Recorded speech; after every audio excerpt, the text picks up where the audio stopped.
ರಾಷ್ಟ್ರಧ್ವನಿ ನ್ಯೂಸ್ಗೆ ಸ್ವಾಗತ. ಮಂಜುನಾಥ್ ಡಿಎನ್ ದೇವನಹಳ್ಳಿ ನಕಲಿ ಪತ್ರಗಳನ್ನು ಸೃಷ್ಟಿಸಿ ವೃದ್ಧ ರೈತನಿಗೆ ಅನ್ಯಾಯ.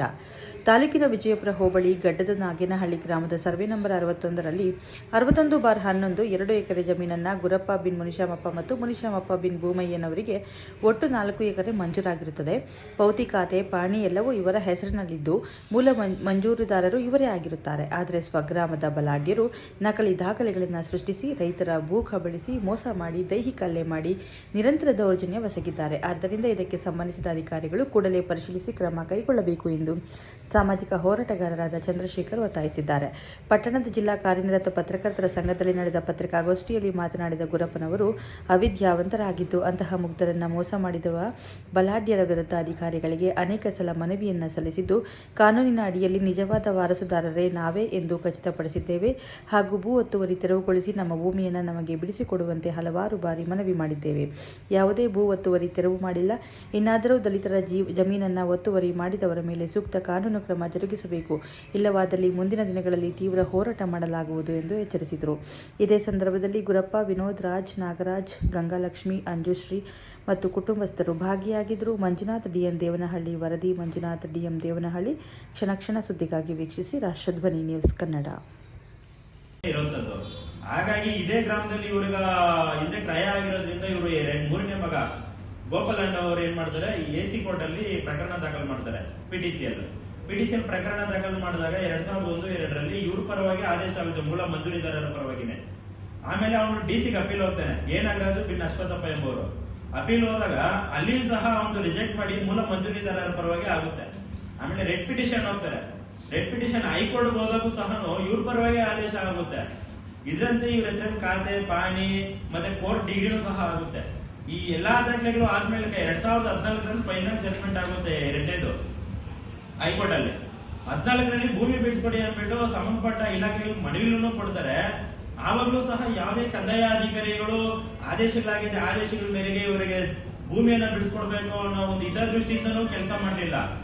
ತದನಂತರ ಅದೇ ಗ್ರಾಮದಲ್ಲಿ ಕೇಶವ ಬಿನ್ ರಾಮಚಂದ್ರಪ್ಪ ಅನ್ನೋರು ಇವ್ರ ಮನೆಗೆ ಬಂದು, ದಲಿತರ ಮನೆಗೆ ಬಂದು, ಈ ಜಮೀನು ನಿಮ್ಗಾಗಿದೆ, ಹಾಗಾಗಿ ನಿಮ್ಗೆ ನಾನು ಸ್ವಾಧೀನ ಬೆಳೆಸ್ಕೊಡ್ತೀನಿ ಅಂತ ಹೇಳ್ತಾನೆ.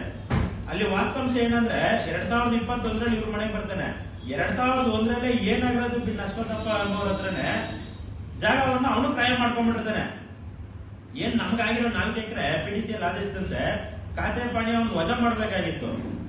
ಖಾತೆ ಪಾಣಿ ವಜಾ ಮಾಡದೇನೆ ನಕಲಿ ದಾಖಲೆಯನ್ನು ಸೃಷ್ಟಿ ಮಾಡ್ತಾರೆ. ಅವನು ಏನಾಗಿರೋದು ಅನ್ನೋದು LNDSR 884 ನಮ್ದು ಏನಿರುತ್ತೋ ಅದ್ರಂತೆ ಅವನಿಗೂ 136, 80, 81ರಂತೆ 4 ಎಕರೆ ನನಗೂ ಮಂಜೂರಿ ಆಗಿದೆ ಅಂದ್ಬಿಟ್ಟು ನಕಲಿ ದಾಖಲೆ ಸೃಷ್ಟಿ ಮಾಡ್ಬಿಟ್ಟು ಕಂದಾಯ ಇಲಾಖೆಯವರು ಅವನ ಹೆಸರು ಪಾಣಿ ಓಡಿಸ್ದಾಗ ಪೋಡಿ ಮಾಡಿಸುವಾಗ ಕರ್ದ ಇಂಪಾರ್ಟೆಂಟ್ ಸರ್. ಎಲ್ಲಾ ಪೋಡಿಗಳಿಗೂ ಪೋಡಿಯಲ್ಲಿ ಕೌಂಟರ್ ಸೈನ್ ಆಗಿರಲ್ಲ.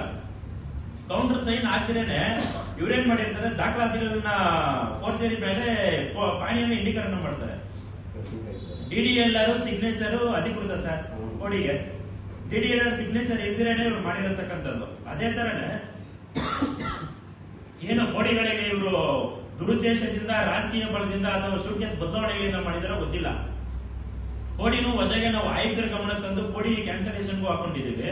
ಮೂಲ ಮಂಜೂರಿ ಇವ್ರಿಗೆ ಏನಿದೆ ಸ್ವಾಧೀನ ಮತ್ತೆ ಕ್ರಯ ಪತ್ರಗಳನ್ನು ರದ್ದುಗೊಳಿಸಿ ಮೂಲ ಮಂಜೂರಿದಾರರ ಹೆಸರಲ್ಲಿ ಸ್ವಾಧೀನ ಬೆಳೆಸಿಕೊಟ್ಟು ಪಿಟಿಸಿಎಲ್ ಆದೇಶದಂತೆಯೂ 2026 ಫೆಬ್ರವರಿಯಲ್ಲಿ ಮನೆ ಕೊಟ್ಟಿದ್ದೀವಿ. ಕೇಶವ ಏನ್ ಮಾಡ್ತಾನೆ, ಇವ್ರ ಕುಟುಂಬದೊಳಗಡೆ ಹೋಗ್ಬಿಟ್ಟು ಅವನ ಹತ್ರ ಕ್ರಯ ಏನ್ ನಕಲಿ ದಾಖಲೆ ಮೇಲೆ ಏನಾಗ್ರ ಹತ್ರ 2 ಎಕರೆ ತಗೊಂಡಿರ್ತಾನೆ. ಮತ್ತೆ ಅವ್ನ ವಿಚಾರ ಗೊತ್ತು, ಇದಾಗಿರತಕ್ಕಂತ ಪ್ರಾಪರ್ಟಿ ಎಲ್ಲ ಇವ್ರದೇ ಮೂಲ ಅಂತ. ಇವ್ರ ಹತ್ರ ಇವ್ರ ಮನೆ ಬಂದ್ಬಿಟ್ಟು ಜಮೀನ್ ನಾನು ನಿಮ್ಗೆ ಬಿಡಿಸ್ಕೊಡ್ತೀನಿ, ನನ್ಗೊಂದು 20 ಗುಂಟೆ ಜಮೀನ್ ಕೊಡ್ರಿ ಅಂತ ಕೇಳ್ತಾನೆ. ಇಲ್ಲ, ನಾವ್ 20 ಗುಂಟೆ ಎಲ್ಲ ಕೊಡಕ್ಕಾಗಲ್ಲ, ನಮ್ದು ಜಾಸ್ತಿ ದೊಡ್ಡ ಕುಟುಂಬ ಇರೋದ್ರಿಂದ ನಮ್ಗೆ ವ್ಯವಸಾಯ ಮಾಡಿ ದುಡಿದು ತಿನ್ನೋದಕ್ಕೆ ಇದೊಂದೇ ಭೂಮಿ ಇರೋದ್ರಿಂದ ನಾವು ಒಂದು 15 ಗುಂಟೆ ಕೊಡ್ತೀವಿ ಅಂತ ಒಪ್ಕೊಳ್ತಾರೆ ಇವರು. ಆಯ್ತು ಅಂದ್ಬಿಟ್ಟು 15 ಗುಂಟೆ ಒಪ್ಕೊಂಡು, ಆಯ್ತಮ್ಮ ನಿಮ್ಗೇನು ನಾನು ಮೋಸ ಮಾಡಲ್ಲ, ಬೇರೆಯವ್ರ ತರ ನಿಮ್ ಸ್ವಾಧೀನ ನಾನು ಬಿಡಿಸ್ಕೊಡ್ತೀನಿ, ಗ್ರಾಮದೊಳಗಡೆ ನಿಮ್ ಆಪೋಸಿಟ್ ಇರೋದು ಏನಾಗದು ನೋಡು, ಅವ್ನು ಸ್ವಲ್ಪ ಬಲಾಢ್ಯರು, ಹಾಗಾಗಿ ನಿಮ್ ಸ್ವಾಧೀನ ಬಿಡಿಸ್ಕೊಡ್ಬೇಕು, ನಾವು ನ್ಯಾಯ ಪಂಚಾಯತಿ ಏನೋ ಮಾಡಿ ನಿಮ್ ನ್ಯಾಯ ಒರೆಸ್ಕೊಡ್ತೀರಿ ಅಂತ ಹೇಳ್ತಾರೆ. ಇವ್ರಿಗೆ ಆತ್ಮವಿಶ್ವಾಸದಿಂದ ನಂಬಿಕೆ ಕೊಡ್ತಾರೆ. ಸರಿ ಆಯ್ತು ಅಂತ ಇವರು ಒಪ್ಕೊಂಡಾಗ ನೀವು ತಾಲೂಕು ಆಫೀಸಿಗೆ ನಾನು ಕರೆದ ಬಂದು ನಿಮ್ ಬ್ಯಾಂಕ್ ಪಾಸ್ಬುಕ್ ಮತ್ತೆ ನಿಮ್ ಆಧಾರ್ ಕಾರ್ಡ್ ದಾಖಲೆಗಳು ತಗೊಂಡ್ಬರ್ಬೇಕು ಅಂತ ಹೇಳ್ತಾರೆ. ಇವ್ರು ಆಯ್ತಣ ಫಸ್ಟ್ ನಮ್ಮ ಮೆಸೇಜ್ ಮಾಡ್ಬಿಡ್ರಿ ಅಂದಾಗ ಇವ್ರೇನ್ ಮಾಡ್ತಾರೆ, ತಾಲೂಕು ಆಫೀಸ್ಗೆ ಹೋಗಿ ಸಬ್ ರಿಜಿಸ್ಟರ್ ಒಳಗಡೆ, ಸಬ್ ರಿಜಿಸ್ಟರ್ ಅಂದ್ರೇನೆ ಅವ್ರಿಗೆ ಗೊತ್ತಿಲ್ಲ, ಅದೇ ಫಸ್ಟ್ ಟೈಮ್ ಇವ್ರು ಕಾಲಿದ್ದಾರೆ ಸಬ್ ರಿಜಿಸ್ಟರ್ಗೆ ಹೋಗ್ಬಿಟ್ಟು ಆಯ್ತು ಅಂದ್ಬಿಟ್ಟು ಹೋಗ್ತಾರೆ. ನೀವು ಒಳಗಡೆ ಹೋಗ್ಬಿಟ್ಟು ಅಲ್ಲಿ ಸೈನು